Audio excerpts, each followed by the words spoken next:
Why did the predestination believer refuse to play chess? Because he knew the outcome was already determined.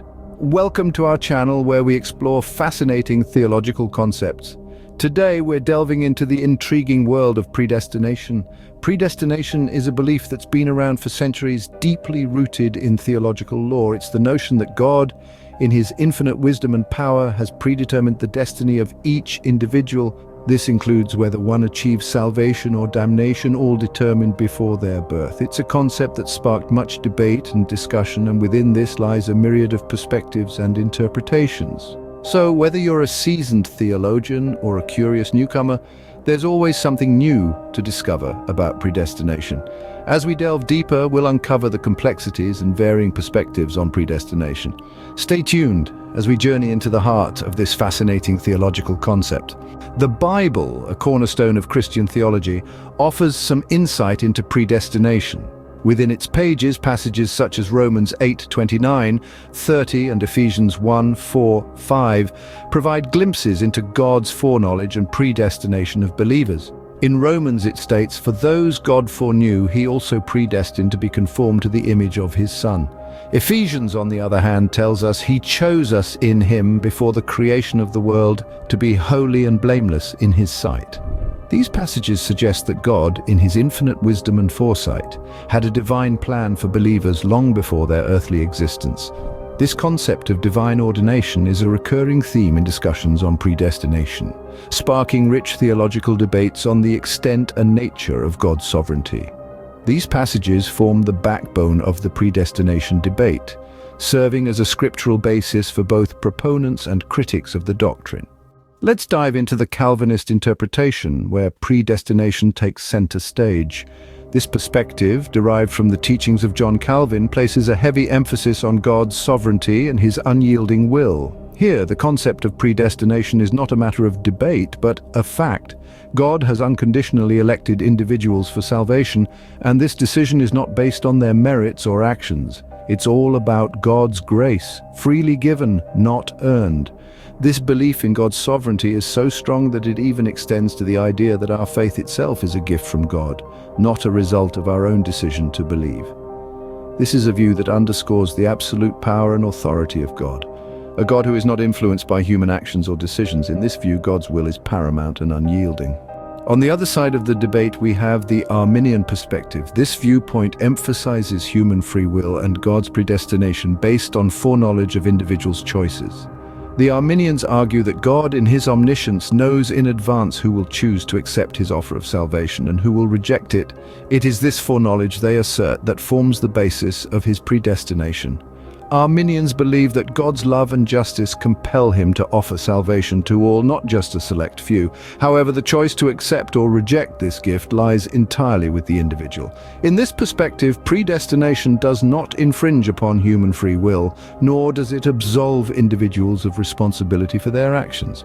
This stance contrasts starkly with the Calvinist perspective, where God's sovereignty and unconditional election are emphasized. In the Arminian perspective, human choice and divine foreknowledge interact in a dynamic dance.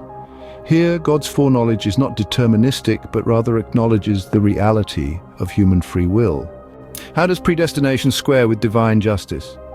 This question brings us into the heart of theological debate. To understand this, we must first grapple with the concept of divine justice.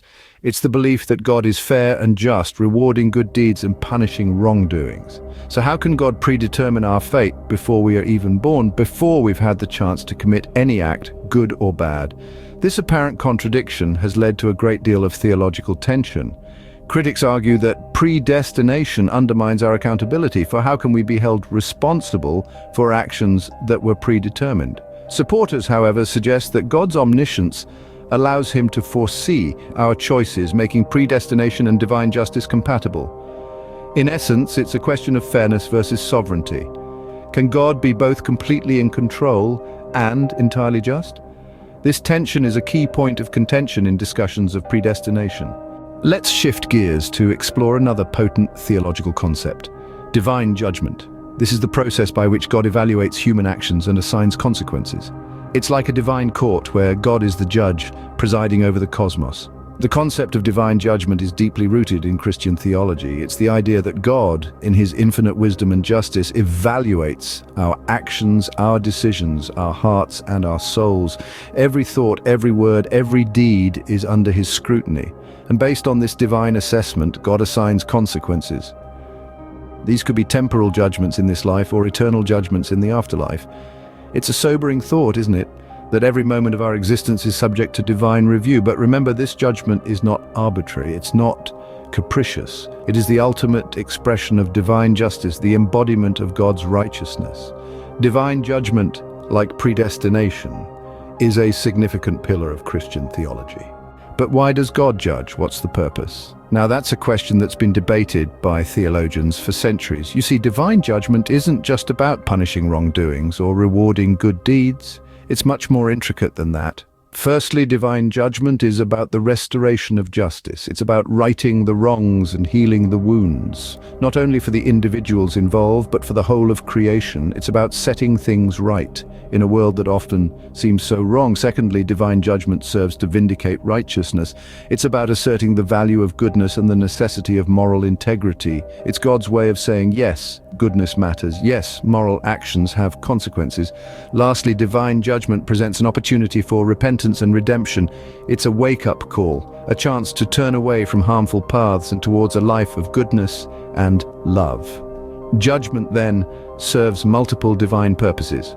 God is often described as both merciful and just, but how do these attributes reconcile? It's a fascinating conundrum, isn't it? On one hand, we have the merciful God, the compassionate Father, who loves his creation so deeply that he gave his only begotten Son for our salvation. This divine mercy is abundant, a wellspring of forgiveness and grace that never runs dry. On the other hand, we have the just God, the righteous judge, who upholds the moral order of the universe. His justice means that wrongdoing does not go unpunished, that every action has a consequence. It's an attribute that brings balance, ensuring fairness and accountability. Yet, these two attributes are not at odds. In the divine judgment, they come together in a beautiful harmony.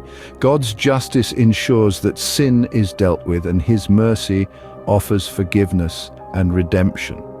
So in this divine dance of judgment, mercy and justice are not opponents, but partners. In divine judgment, mercy and justice are two sides of the same coin.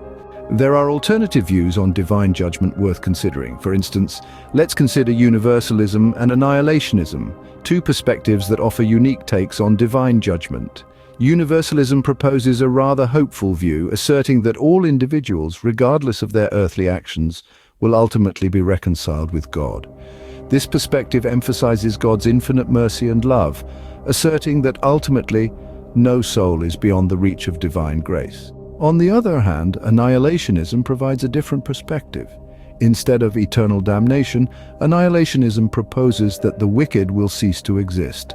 This belief challenges the traditional concept of eternal punishment and instead suggests that the ultimate punishment is not everlasting torment, but rather absolute non-existence. Both universalism and annihilationism challenge traditional views of divine judgment, pushing us to re-examine our understanding of God's justice and mercy. These perspectives add more layers to the conversation on divine judgment. What are the practical implications of these concepts, you might ask? Well, the beliefs about predestination and divine judgment significantly shape the Christian faith, ethics, and evangelism. They form the bedrock of how Christians perceive their relationship with God and their fellow humans. The idea of predestination, for instance, can inspire a sense of humility and gratitude for God's grace among believers, while simultaneously raising questions about human responsibility and freedom. Meanwhile, the concept of divine judgment underscores the importance of moral integrity and accountability in the Christian life.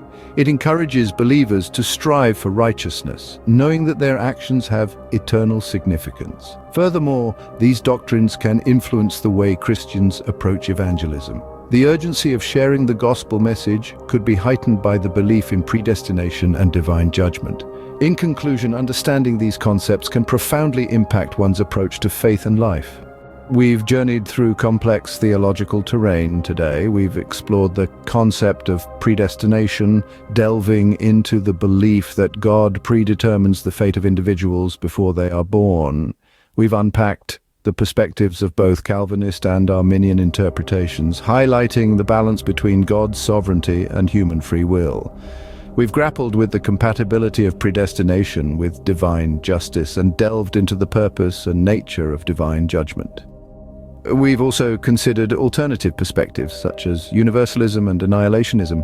Finally, we've considered the pastoral implications of these theological concepts and their influence on Christian faith, ethics, and evangelism. A rich tapestry of thought indeed. These topics may be complex, but they are central to our understanding of faith and divinity. Remember to subscribe, like, and click the notification button to receive more videos from our channel. Until next time, keep exploring the mysteries of faith.